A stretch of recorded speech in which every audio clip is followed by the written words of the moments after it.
Assalamualaikum warahmatullahi wabarakatuh. Bismillah, alhamdulillah. Alhamdulillahillazi arsala rasulahu bil huda liyudhhirahu 'alad dini kullih. Wassalatu wassalamu ala asyrafil anbiya'i wal mursalin sayyidina wa habibina wa qurrati a'yunina wa maulana Muhammadin sallallahu alaihi wasallam wa ala alihi wa ashabihi wa tabi'ihim wa tabi'in wa tabi'it tabi'ina lahum bi ihsanin ila yaumil qiyamah, amma ba'du. Wa qala fi du'a rabbi israh li sadri wa yassir li amri wahlul 'uqdatam min lisani yafqahu qawli. Allahumma iftah lana abwabal ilmi wa zidna ilma wa fahma wa alhiqna bis salihin. Allahumma iftah alaina futuhal arifina bi hikmatika wansur alaina rahmataka wa dzakirna ma nasina ya dzal jalali wal ikram walhamdulillahi rabbil alamin. Qala mu'allifu hadzal kitab rahimahullahu ta'ala wa nafa'ana bihi wa bi ulumihi wa a'ada alaina min barakatihi wa karamatihi. Allahumma wafiqna li isabati shawab wa janibna zayga wal irtiyab wa anfa'na wal muslimina bima hawa hadzal kitab ala hadhihi niyatil hasanah bi barakati ummil Qur'an. Al-Fatihah. A'udzu billahi minasy syaithanir rajim. Bismillahirrahmanirrahim. Alhamdulillahi rabbil alamin. Ar-Rahmanir Rahim. Maliki yaumiddin. Iyyaka na'budu wa iyyaka nasta'in. Ihdinas siratal mustaqim. Siratal ladzina an'amta 'alaihim ghairil maghdubi 'alaihim waladdallin. Alhamdulillahirabbil alamin. Alhamdulillah, sepadanya kita panjatkan puja-puji dan syukur kita kehadirat Allah. Sholawat bertangkaikan salam semoga selalu tercurah limpahkan kepada junjungan kita Habibana wa Nabiyana wa Maulana Muhammad sallallahu alaihi wasallam, kepada keluarganya, sahabat, tabi'in, tabi'un tabi'in, dan mudah-mudahan sampai juga kepada kita selaku umatnya, yang mudah-mudahan nanti di yaumul qiyamah, di yaumul mahsyar kita mendapatkan syafaatul uzmanya Rasulullah sallallahu alaihi wasallam. Amin ya Allah ya rabbal alamin. Bapak-bapak sekalian, insyaallah pada kesempatan kali ini kita akan lanjutkan kajian kita membaca kitab hikam, yang mana pada kesempatan ini kita sudah sampai pada hikmah yang ke-49 kaitannya apa ya? Yang mana hikmah ini berbunyi bismillahirrahmanirrahim. La ya'zumu dzambu indaka uzmatan tasudduka an husniz dzanni billahi ta'ala. Fa inna man arafa rabbahu istasghara fi jambi karamihi dzambuhu. La ya'zumu, tidaklah besar, az-dzambu, dosa, indaka, yang ada pada dirimu, uzmatan, jangan kau besar-besarkan, la ya'zumu az-dzambu indaka uzmatan, janganlah kau besar-besarkan dosa yang ada di sisimu, sehingga besarnya dosa tersebut tasudduka an husniz dzanni billah, bisa memalingkanmu dari berhusnudon kepada Allah Subhanahu wa taala. Jadi jangan sampai dosa yang pernah kita lakukan di masa lalu, ini khususiyahnya, nanti insyaallah kedepannya gimana dosa yang akan datang. Ini dosa-dosa yang pernah kita lakukan di masa lalu jangan dianggap besar, jangan dianggap susah, jangan dianggap susah untuk diampuni, sehingga perasaan bahwa dosa yang kita lakukan itu adalah dosa yang sangat besar, sampai-sampai menghalangi kita husnudon kepada Allah. Jadi sampai-sampai ada orang yang mengatakan, aduh kayaknya mah dosa saya terlalu besar, kayaknya mah sulit untuk dimaafkan oleh Tuhan. Nah itu kata Syekh Ibnu Athaillah As-Sakandari. Dilanjutkan, fa innaman, karena sesungguhnya orang arafa rabbahu, yang telah mengenal hakikat Tuhannya, yang telah mengenal kepada Allah Subhanahu wa taala, istasghara fi jambi karamihi dzambuhu, maka akan menjadi sangat kecil dosa yang pernah ia lakukan jika dibandingkan dengan karunia Allah Subhanahu wa taala. ketika dibandingkan dengan kemurahan Allah Subhanahu wa taala. Kemarin kita sudah bahas dalam hikmah yang ke-48 bahwa salah satu tanda matinya hati seseorang adalah adamul hazni ala ma fataka minal muwafiqat, ya Pak. Ketika kita tidak melakukan hal yang diperintahkan, maka ada rasa sedih. Nah, ini mah nggak sedih kalau ketinggalan apa yang diperintahkan deh. Nah, itu mah tanda hatinya tuh mati.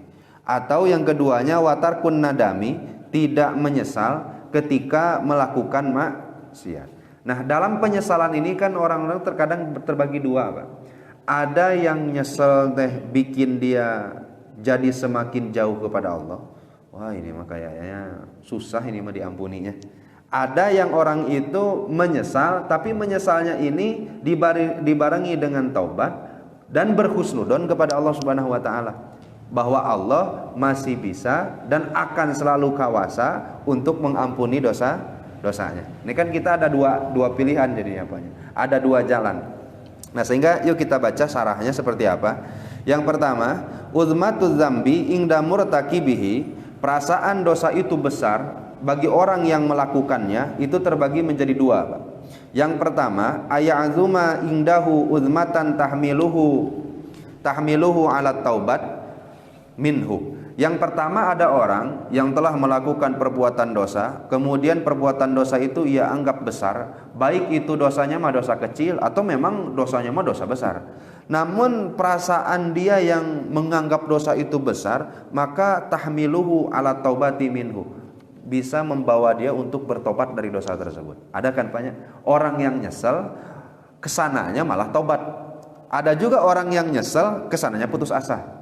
Nah, yang ini mah yang diceritakan oleh Syekh Ibnu Athaillah As-Sakandari itu adalah orang yang menganggap dosa-dosa yang dia lakukan di masa lalu itu kecil kalau dibandingkan dengan kemurahan Allah Subhanahu wa taala. Sehingga dosa yang pernah dia lakukan sebelumnya itu tidak menghalangi husnudonnya kepada Allah Subhanahu wa taala.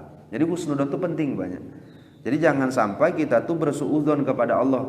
Wah, kayaknya mah Allah mau ngasupkeun urang kana surga ini mah. Kayaknya mah model-model saya ini pasti neraka. Jadi loh nantinya. Tapi selalu dibarengi dalam hati kita itu apapun yang pernah kita lakukan di masa lalu, semuanya kalau dibandingkan dengan sifat Ghafur, sifat afunya Allah Subhanahu wa taala, maka itu kan tidak seberapa. Malah nanti kita kayak orang yang bodoh, Pak. Orang yang tidak mengenal Tuhan. Masa ada orang yang menganggap Tuhan atau Allah Subhanahu wa taala tidak mampu mengampuni dosa. Jadi nanti hilang dong sifat Ghafurnya atau sifat afunya. Nah, sehingga apapun dosa yang dilakukan ke belakang, ada orang yang menganggap dosa itu besar sehingga membawa dia untuk bertobat. Kemudian wal ikla'i anhu, kemudian dia berhenti dari perbuatan itu. Wasidqil azmi alla ya'uda ila misli, kemudian dia ngazam dalam hati, niat dalam hati, saya enggak akan pernah melakukan hal itu lagi. Fahazihi uzmatun mahmudatun, maka prasangkanya terhadap dosa tersebut yang dianggapnya besar itu prasangka yang terpuji.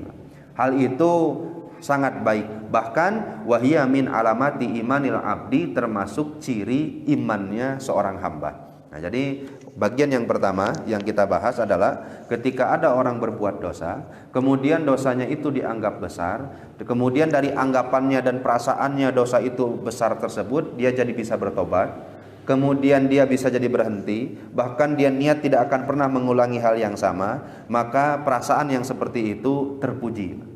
Bahkan itu bisa menjadi ciri bahwa imannya masih nampel di nadadanya. Insya Allah kita ada ya Pak yang ini ya Pak ya. Insya Allah. Nah, kemudian ada satu riwayat Pak, disampaikan oleh Syekh Ibnu Mas'ud atau Imam Ibnu Mas'ud radhiyallahu anhu. Ini Imam Ibnu Mas'ud ini kan paling populer sekali kalau sahabat Rasulullah SAW yang kemana-mana ikut dengan Rasul ini, Abdullah bin Mas'ud radhiyallahu an. Beliau mengatakan seperti ini, innal mu'mina yara dzunubahu ka'annahu fi asli jabalin yakhafu ayyaqa'a alaihi. Orang yang beriman itu adalah orang yang kalau telah berbuat dosa, maka dia akan menganggap dosanya itu ada di atas gunung, dianya ada di bawah gunungnya. Ya khofu ayyaqa'a alaihi, seraya dia khawatir takut bahwa gunung itu akan menimpanya. Artinya saking takutnya dia terhadap dosa tersebut, dia beranggapan seperti itu. Jadi dia anggap dosa perdosaannya itu semakin hari semakin membesar, yang khawatir suatu hari akan menimpa.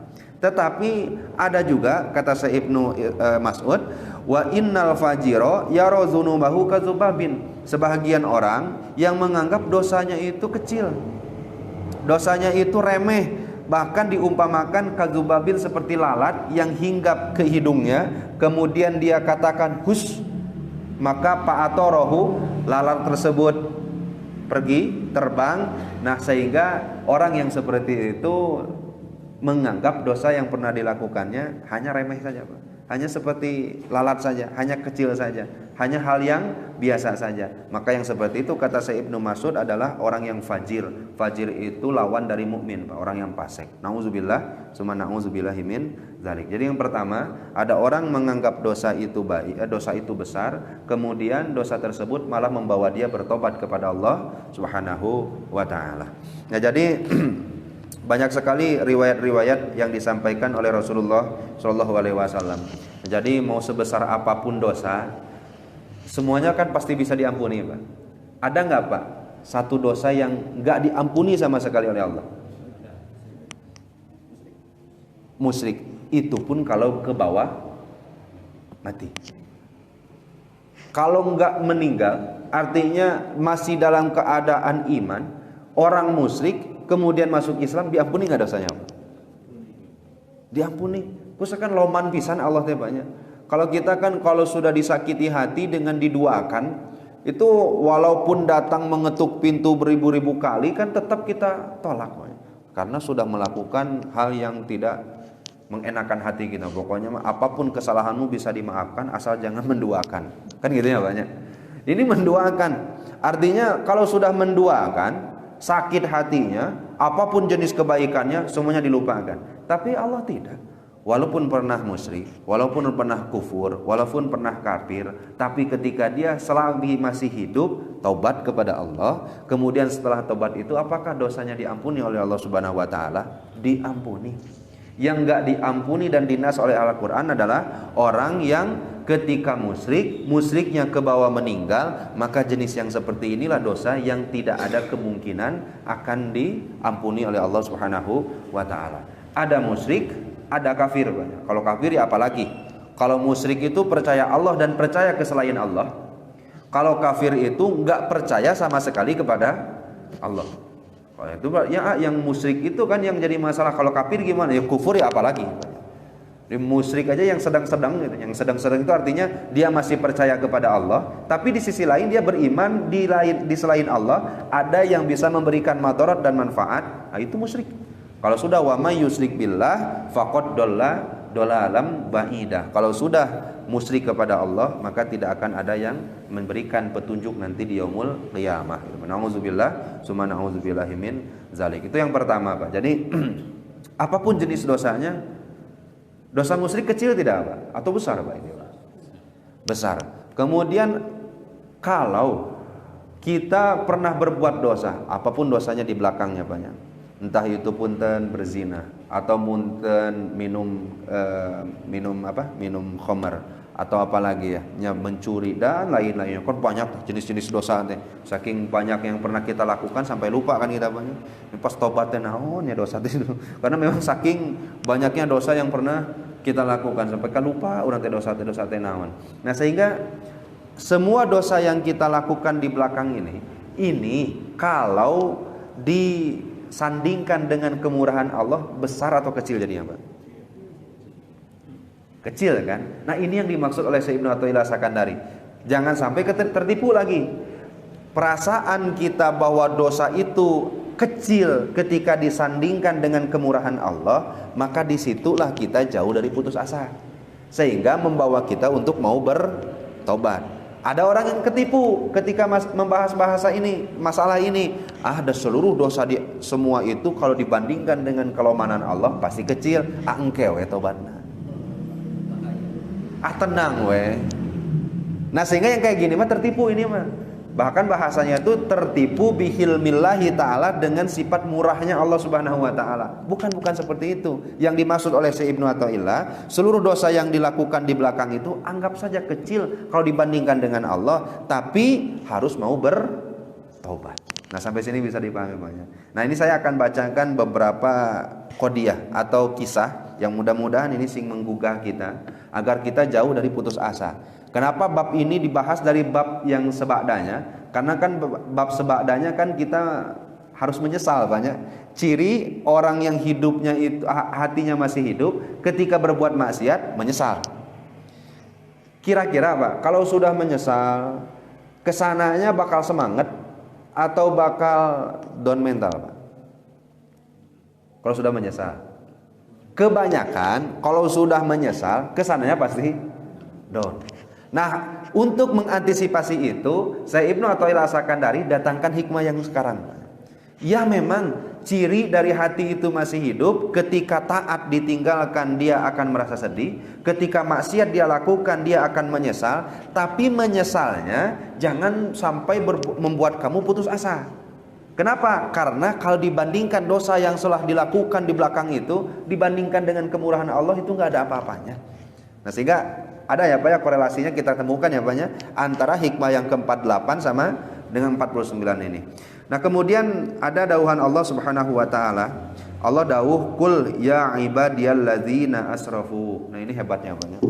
"Qul ya ibadiyalladzina asrafu ala anfusihim la taqnutu min rahmatillah fa innallaha yaghfirudz dzunuba jami'a innahu huwal ghafurur rahim." Qul Muhammad, katakanlah, ya ibadiyah, hei hamba-hambaku, alladzina, yaitu orang-orang yang asrafu ala anfusihim. Nah, Allahnya nyebutnya enggak maksiat.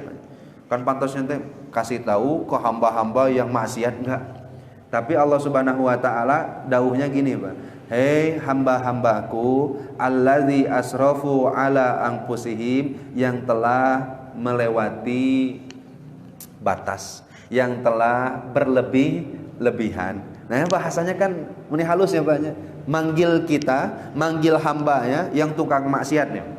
Hei hamba-hambaku yang sudah lewat batas. Apa kata Allah Subhanahu wa taala? La taqnutu min rahmatillah. Dosa yang di belakang itu jangan engkau buat itu sebagai hal yang bisa memutuskan engkau dari rahmatku. Jangan terputus dari rahmatku. Jangan merasa aku gak akan bisa mengampuni dosamu. Apa kata Allah? Innallaha yaghfirudz dzunuba jami'a. Allah pertegas, Allah akan ampuni seluruh bentuk macam dosa. Kabar gembira bukan ini Pak? Tentu ini kabar gembira bagi kita yang di belakang-belakang harinya merupakan seorang yang penuh dengan dosa. Jadi jangan sampai dosa-dosa yang di belakang yang pernah kita lakukan ini bisa menghalangi kita berhusnudon kepada Allah Subhanahu wa taala. Ada banyak nanti hal yang bisa membuat kita husnudon, Pak. Salah satunya wa ta'ammal qadiyatal ladzi qatala tis'an wa tis'ina nafsan. Dalam hadis Sahih Bukhari, Sahih Muslim kan kita sangat masyhur sekali. Ada seorang laki-laki yang membunuh 99 jiwa. Kemudian pada saat itu summa sa'ala rohiban, bertanya ke seorang pendeta, ini zaman Bani Israel, bertanya ke cekurama ke ustad. Kemudian faqala lahu halli min taubatin, saya bisa bertobat atau tidak? Cek pendeta, nah kata rohibnya, oh yang kayak gini mah susah tuh dimaafkannya. Maka dibunuhlah sekalian rohib yang itu, sehingga genap dia membunuh 100 orang. Nah kemudian pada saat itu summa ata aliman, datang ke orang alim. Nah ini perlunya jadi orang alim namanya. Karena kalau ada ustadz nggak pati alim ya kadang-kadang bisa jadi korban santri. Korban santri. Oh saya tobat malah dihina, dicegat di jalan, awas. Ata aliman, datang ke seorang yang alim, orang yang tahu, yang pandai. Fasa'alahu, kemudian bertanya, apakah ada yang bisa mengarahkanku untuk bisa bertobat? Maka beliau mengatakan, izhab ila qaryati kaza, kamu pergi ke kampung anu, Nanti di kampung itu ada kaum ya'budunallaha yang selalu beribadah aja. Nah, ini perlunya apa Pak? Lingkungan. Kamu tukang maksiat. Nah, maksiat kamu itu biasanya akan terjadi kalau kamu bergaul dengan orang yang nggak benar. Nah, kamu sekarang ada di sana, di kampung sana, itu ada satu kampung yang semua penduduknya itu ahli ibadah. Datang ke sana. Kun fihim hatta tamuta. Kamu mukim di sana, kamu diam di sana sampai kamu meninggal. Wah, mendengarkan hal itu kan jadi semangat, Pak. Wah, ini ada kesempatan untuk saya bisa bertobat. Kemudian ketika palamma tawasatotori, ketika tengah-tengah jalan kan meninggal, itu diceritakan dalam hadisnya sampai pahtasomat bihi malaikatur rahmat wa malaikatul azab. Malaikat azab sama malaikat rahmat debat heula. Kata malaikat azab, ini bagian saya. Kata malaikat rahmat, ini bagian saya. Sampai-sampai lamun cara urang membawa meteran. Sok kata Allah, ukur tempat dia pergi sampai ke tujuan. Sekarang beradanya dia sampai ke tempat tujuannya, kemudian diukur ternyata lebih dekat ke tempat tujuannya, maka diampuni dosanya, masukkan ke surga. Kira-kira apa yang lebih besar daripada membunuh jiwa tanpa ada alasan? Apa dosa yang paling besar daripada itu? Tentu ini terbagi menjadi klasifikasi dosa besar ya Pak ya. Dalam Al-Qur'an Allah sebutkan wa may yaqtul mu'minan muta'ammidan fajazaohu jahannam. Ada orang membunuh orang lain muta'ammidan dengan niat membunuh sengaja, fajazaohu, maka pidananya itu dia harus dimasukkan ke jahanam kholidan biha. Kholidan biha itu dalam keadaan yang kekal di jahannamnya. Wa ghadiballahu alaihi wa la'anahu wa addalahu azaban azima. Ya Allah murka, ya dilaknatku Allah, bari dipersiapkan azab yang enggak tanggung-tanggung pedihnya. Kalau di kita berapa Pak Polisi? Berapa tahun pidananya? 20 tahun. Maksimal 20 tahun. Di nerakanya kholidan fiha. Itu seumur hidup. Yang seumur hidup itu enggak mati-mati. Itu luar biasa berarti Pak. Artinya kan termasuk dosa yang kalau sudah dosa itu dikategorikan neraka, itu besarnya setekat tulungan gitu. Nah, ini 100 orang. 100 orang dibunuh masih keneh diampuni ke Allah. Padahal mah tobat lagi kecan jadi. Murah gak kira-kira Allah yang sangat murah sekali. Sehingga jangan sampai dosa-dosa yang di belakang menyebabkan kita berputus asa kepada Allah Subhanahu wa taala. Beberapa kali saya sampaikan, kalau dibanding-banding dengan Sayyidina Umar, kita enggak pernah mau mengecilkan atau meremehkan, menghinakan Sayyidina Umar. Sayyidina Umar bunuh anaknya sendiri, dikubur hidup-hidup pernah. Menyembah berhala pernah. Mabuk-mabukan ya apalagi, da orang jegerna. Nah, kemudian membunuh orang ya apalagi, anak sendiri saja dibunuh ya apalagi yang punya masalah dengan beliau. Sehingga ketika menjabat sebagai khalifah kan Sayyidina Umar itu sakapeng mah sok sedih atau nangis sendiri, sakapeng juga sok senyum-senyum sendiri. Ketika ditanya kenapa sering tersenyum sendiri, tertawa sendiri, beliau mengingat masa kekupurannya. Kalau pergi kemana-mana itu kan bekal roti yang dibuat berhala ya Pak ya. Kalau lapar di jalan kan dimakan tangannya, makan kakinya, makan kepalanya sampai habis soalnya. Nah, mereka merasa lucu Sayyidina Umar, ku bodoh-bodoh teh nya urangnya. Ya dibikin sama saya, ya disembah sama saya. Nah, ini dosa yang paling besar daripada kufur ini apa Pak? Ada enggak Pak? Enggak ada. Nah, kemudian suatu ketika menangis sejadi-jadinya ketika ditanya, karena saya pernah membunuh anak saya sendiri. Ketika lahir ternyata perempuan. Kalau orang Arab itu kan Pak, punya perempuan itu kan dihina Pak. Kalau anak itu perempuan dihina. Kalau kita kan senang Pak. Kenapa senang? Karena akikah jadi hiji. Kalau orang Arab itu karena nggak ada yang bisa meneruskan nasab Pak. Nasabnya jadi terputus. Sehingga kan inna syani'aka huwal abtar. Muhammad mah abtar itu terputus. nggak ada yang bisa meneruskan nasabnya. Karena kita tahu Said Qasim, Said Ibrahim, Said Abdullah itu kan meninggal di masa-masa masih kecil keneh ya Pak. Sedangkan yang hidup sampai bisa bahkan melampaui yuswa Rasulullah itu kan Siti Fatimah Pak. Cuma satu-satunya putra Rasulullah Shallallahu Alaihi Wasallam. Nah sehingga banyak orang kafir itu yang malah menghina Rasulullah karena sababiyah abtarnya itu. Tapi kan dibalas ke Allah, inna syani'aka huwal abtar. Yang sebenarnya terputus itu adalah mereka yang menghinamu Rasulullah Shallallahu Alaihi Wasallam. Nah itu, nah kalau kita kembalikan lagi banyak. Tadi itu sampai mana banyak? Sampai mana tadi itu hilap deh itu. Yang mana Pak? Nah, yang Sayyidina Umar. So kita bandingkan banyak. Kalau Sayyidina Umar sekarang dosanya yang begitu banyak dibandingkan dengan kita, itu kan pasti mesti jauh lah. Insya Allah masih kene kita mah ya nggak ada apa-apanya. Orang dosa paling besar kita yang paling beres ngaji ngomongkan batur Pak. Ya dosa kita itu apalagi ya. Nah sehingga Sayyidina Umar ini sebelum beliau meninggal sudah dikabarkan bahwa beliau penduduk surga. Berarti kan hanya beberapa tahun menjalani Islam sudah bisa mendapatkan keridhaan Allah Subhanahu wa taala. Yang apalagi kalau dibandingkan kita yang enggak pernah kufur, yang enggak pernah musyrik, atau pantas-pantasnya mapan bisa mendapatkan satu tiket masuk surga kalau dibandingkan dengan Sayyidina Umar. Dari segi dosa ya Pak ya. Dari segi dosa, tapi segi ibadah kok mah nyeleh pisan tuh. Nyeleh lagi pisan segi ibadahnya. Nah, sehingga banyak hal yang bisa membuat kita tetap berhusnudon kepada Allah Subhanahu wa taala, apalagi tentang masalah dosa. Tapi sekali lagi banyak jangan sampai menjadi golongan yang kedua. Golongan kedua nanti adalah golongan yang mana mereka itu menganggap dosa-dosa itu besar. Dianggapnya dosa itu besar, kemudian setelah dianggapnya dosa itu besar malah membuat dia menjadi suudzon kepada Allah. Aduh saking besarnya dosa kayaknya nggak akan dimaafkan oleh Allah Subhanahu wa taala. Kemudian ketika hal itu terjadi maka dia semakin terputus dari rahmat Allah Subhanahu wa taala. Nah, maka bila hal ini terjadi pada diri kita, nah ini penyesalan yang bukan ciri dari keimanan, Pak.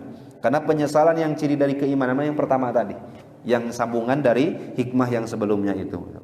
Nah, sehingga berharaplah dan mudah-mudahan kita semuanya mendapatkan salah satu rasa dalam hati kita ini, rasa menyesal ketika berbuat dosa, tapi penyesalan dosa yang rasa menyesal atas dosa yang kita perbuat ini malah membuat kita semakin mendekat kepada Allah Subhanahu wa taala. Kan ada dalam Al-Qur'an, saya sampaikan banyak. Allah kalau mengampuni dosa itu kan atau membalas dosa itu kan dua caranya. Satu, diampuni dihapus. Dua, diganti menjadi kebaikan. Jadi dikonversi menjadi kebaikan seluruh dosanya. Kan ini kan luar biasa banyak. Kalau kita kan dapat yang diampuni dan dihapus juga nggak lumayan lah banyak. Jadi kita berdosa kemudian bertobat maka dihapus dosanya lumayan lah. Tapi ada sebahagian hamba Allah yang keburukannya itu diganti ke Allah, dikonversikan menjadi kebaikan. Yaitu orang-orang yang benar-benar bertobat, yang sababiah dosanya malah semakin dekat kepada Allah Subhanahu wa taala. Nah, makanya suatu ketika Rasul itu pernah dawuh gini, Pak. Dan ini mudah-mudahan sing jadi bahan tafakuran juga bagi kita, Pak. Laula annazun zamba, kalaulah dosa itu tidak lebih baik atau lebih baik bagi mukmin, kalaulah dosa itu tidak lebih baik bagi mukmin dibanding ujub. Artinya mana bagus dosa dengan ujub? Dosa dengan ujub, maka ma khallallahu taala baina mu'minin wa baina dzambin abadan. Bagusnya dan pasti Allah Subhanahu wa taala tidak akan pernah jauhkan orang beriman dari dosa. Sekali lagi ya Pak ya, biar ngerti banyak. Kalaulah dosa itu lebih baik dari ujub, kalaulah dosa itu tidak lebih baik dari ujub, maka Allah Subhanahu wa taala pasti akan sepikan orang beriman dari berbuat dosa. Pada buktinya apa? Dosa itu ternyata lebih baik dari ujub. Berbuat dosa itu lebih baik daripada ibadah yang menyebabkan ujub. Sekali lagi apa ya? Dosa itu lebih baik daripada ibadah yang menyebabkan ujub. Karena hal itu, maka Allah Subhanahu wa taala pasti Allah Subhanahu wa taala akan membuat mukmin ini selalu berdosa. Kenapa? Karena ujub hitungannya lebih parah dari dosa. Contoh, kita tuh lagi diberi keimanan terhadap kuat ke Allah temanya. Dari mulai sholat, kemudian puasa, daras Quran dan lain-lainnya kita lakukan, sehingga mulailah timbul dalam perasaan dalam hati itu kita ujub. Ujub itu merasa diri kita itu lebih baik daripada orang lain. Nah ini kan sulit untuk dihindari, Pak. Sulit untuk dihilangkan perasaan kayak gini. Nah perasaan ujub ini tuh dibandingkan dengan dosa, lebih baik dosa. Kenapa bisa seperti itu? Nah Rasulullah SAW lanjutkan banyak. Panabahaka bihaza ala anna dzamba maniun min wujudil uzub. Kenapa Rasulullah SAW menyebutkan dosa itu lebih baik daripada ujub? Maka alasannya yang pertama, karena ujub ini bisa dosa ini bisa menghalangi kita dari ujub. Ada nggak Pak orang berdosa tapi ujub? Oh itu yang ahli dosa yang ujub karuhan ya Pak ya. Nggak mungkin kan? Nggak mungkin ada orang ujub tapi ahli maksiat. Nggak mungkin ya Pak ya. Masa dia masih merasa dirinya lebih baik daripada orang lain padahal dia tahu dirinya tukang maksiat. Kebanyakan ujub itu datangnya dari ahli ibadah. Kebanyakan. Dan golibnya pastilah kayak gitu. Nah sehingga kenapa Rasulullah mengatakan bahwa kalaulah tidak dosa itu lebih baik daripada ujub, maka Allah tidak akan pernah sepikan mukmin daripada berbuat dosa.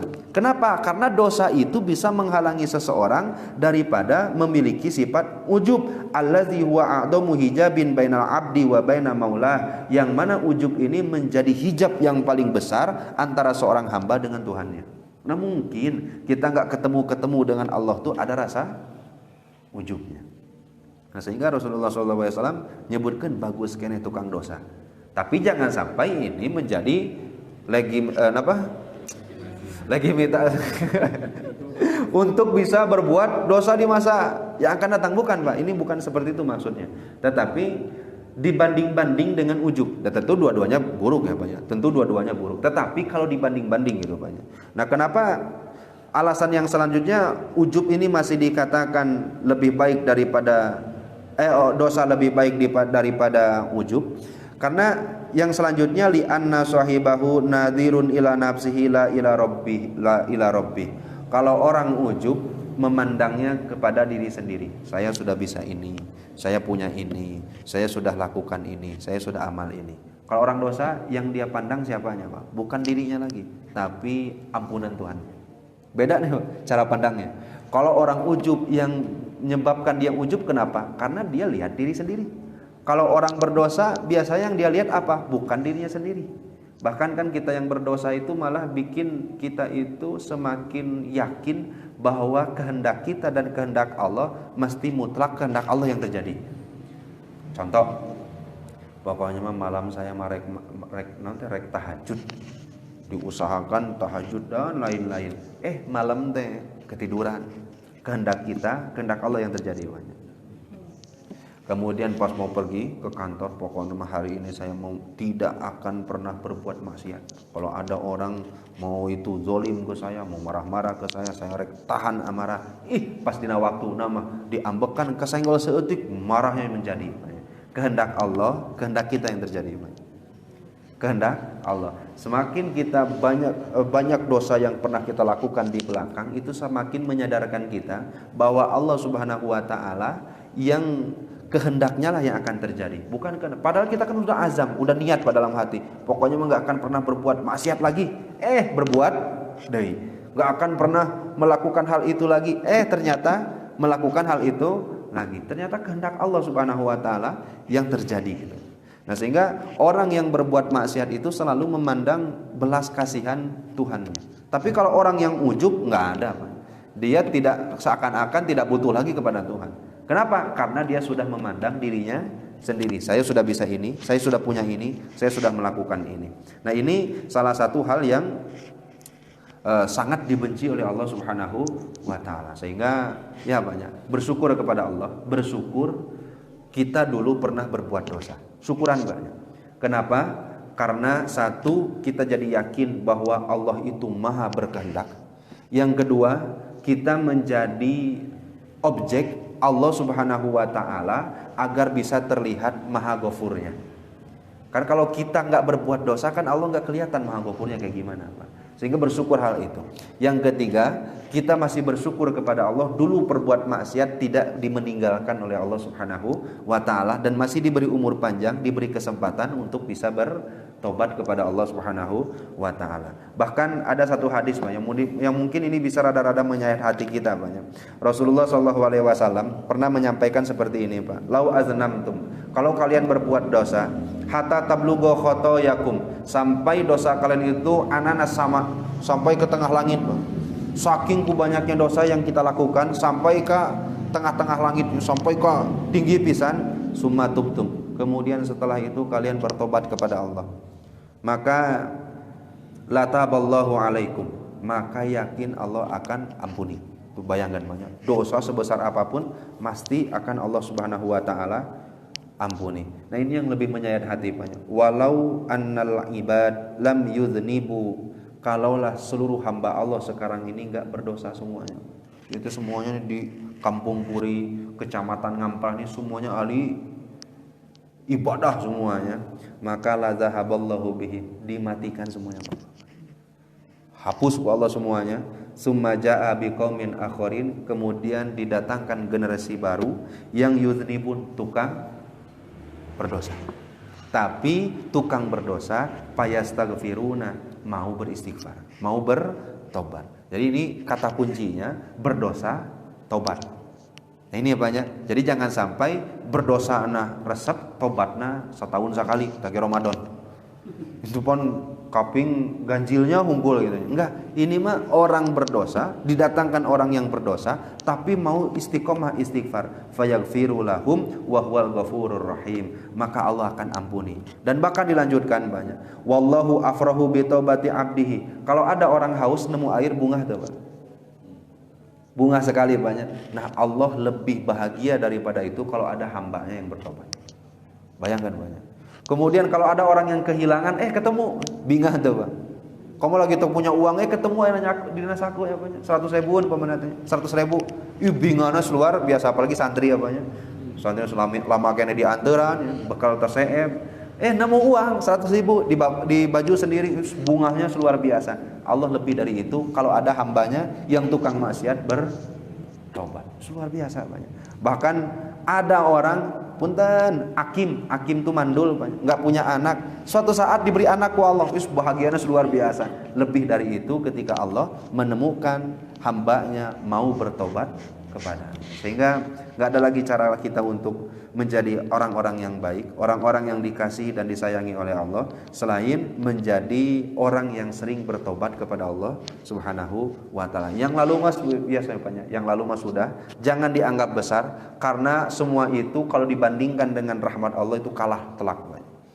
Tapi hal yang lalu itu jadikan beberapa hikmah kepada kita, yaitu Allah Subhanahu wa taala gerakan kita untuk berbuat dosa agar kita di depannya mau beristighfar dan Allah ampuni dosa dan dimasukkan ke dalam rahmat Allah Subhanahu wa taala. Amin ya Allah ya rabbal alamin. Nah panginten ada lagi keterangan ya banyak terakhir lah insyaallah kita akan bacakan, yaitu dauhan Rasulullah sallallahu alaihi wasallam yang kata Rasulullah sallallahu alaihi wasallam, syafaatku ini. Nah ini syafaat itu benar atau tidak adanya? Pertanyaannya, buat orang yang beriman atau buat orang yang berdosa? Buat orang yang soleh atau buat orang yang berdosa? Kalau orang soleh maka menurut kudu nanti hasub surga. Yang disafaati berarti siapa Pak? Orang yang berdosa. Nah sehingga jangan sampai dosa itu jadi kita putus asa. Kalaulah umpama ini buruk-buruknya, tapi kan tetap nggak boleh. Buruk-buruknya kita tobat nyaan tapi tidak diterima, tetap ada syafaat. Kok masih juga putus asa dari rahmat Allah Subhanahu wa taala? Karena kata Rasulullah, syafaati li ahlil kabair min ummati. Syafaatku itu untuk tukang berbuat dosa besar bagi umatku. Umatku yang tukang berbuat dosa itu ada syafaatku yang telah menanti. Kata Rasulullah sallallahu alaihi wasallam, asal taubat ya Pak. Kalau tobat kumaha? Nah, kalau tidak tobat ayatnya lain lagi. Jangan dimasukkan keterangan tadi banyak. Ini kalau keterangan yang tadi dimasukkan bagi orang berbuat dosa tapi nggak mau tobat, nah ini salah. Karena ada dauhan Allah Subhanahu wa taala yang menyebutkan inna azabi wal azabul alim. Sesungguhnya siksaku adalah siksa yang sangat pedih, yang kejam. Buat siapa ini teh? Liman aznaba walam yatub. Orang dosa tapi nggak mau tobat dan menganggap dosanya itu remeh. Nah yang kayak gini mah insyaallah ini mah yang kayak gini mah insyaallah akan dimasukkan ke neraka Allah Subhanahu wa taala. Nauzubillah, summa nauzubillah min dzalik. Artinya kita yang berbuat dosa, nah kita tobat kemudian husnudon. Nah, kalau insyaallah kalau sudah tobat mah banyak ya Pak ya keterangan-keterangan yang bisa mendukung kita untuk tetap husnudon kepada Allah Subhanahu wa taala. Mangga Pak, pilih ada pertanyaan dulu sebelum kita tutup. Cekap penginten banyak, kahartos pengintennya banyak. Insyaallah mudah-mudahan banyak. Sampai-sampai ini ada satu hikayat dari Syekh Al-Junaidi. Suatu ketika ada orang masuk ke beliau, kata muridnya itu Syekh Junaiddin Al-Baghdadi, "Mama, saya kemarin lihat orang lagi berbuat dosa. Kemudian saya tuh nggak bisa gimana caranya saya ini bisa untuk menghilangkan perbuatan dosanya." Itu Syekh Al-Baghdadi itu sampai marah banyak. Kamu mau menghalangi sifat ghafurnya Allah, kamu mau menghalangi syafaatnya Rasulullah. Nah itu tingkatan orang-orang kalau melihat husnudon kepada Allah Subhanahu wa taala. Tapi kalau kita minimal ingkar banyak. Kalau orang-orang yang punten banyak orang-orang yang sudah punya sifat Rahman, sifat Rahim di hatinya itu, lihat orang yang berdosa calon-calon pendapat syafaat. Luar biasa ya Pak ya. Karena kan nggak mungkin yang kayak gini dapat syafaat Pak. Kenapa? Ini orang soleh tidituna. Orang soleh insya Allah masuk surga. Kan syafaat itu pertolongan Pak. Nah, sehingga kalau Syekh Junaidi pergi kemana-mana lihat orang yang maksiat itu, bingung. Kenapa bingung? Karena lihat orang-orang yang akan calon-calon mendapatkan syafaatnya Rasulullah Shallallahu Alaihi Wasallam. Ya, mudah-mudahanlah kita sing mendapatkan syafaatnya Rasulullah Shallallahu Alaihi Wasallam. Amin. Ya Allah ya Rabbal Alamin. Panginten sakitu anu kafiatur. Mudah-mudahan sing ada manfaatnya. Ditutup dengan doa. Wallahul muwaffiq ila aqwamit thoriq. Wassalamualaikum warahmatullahi wabarakatuh.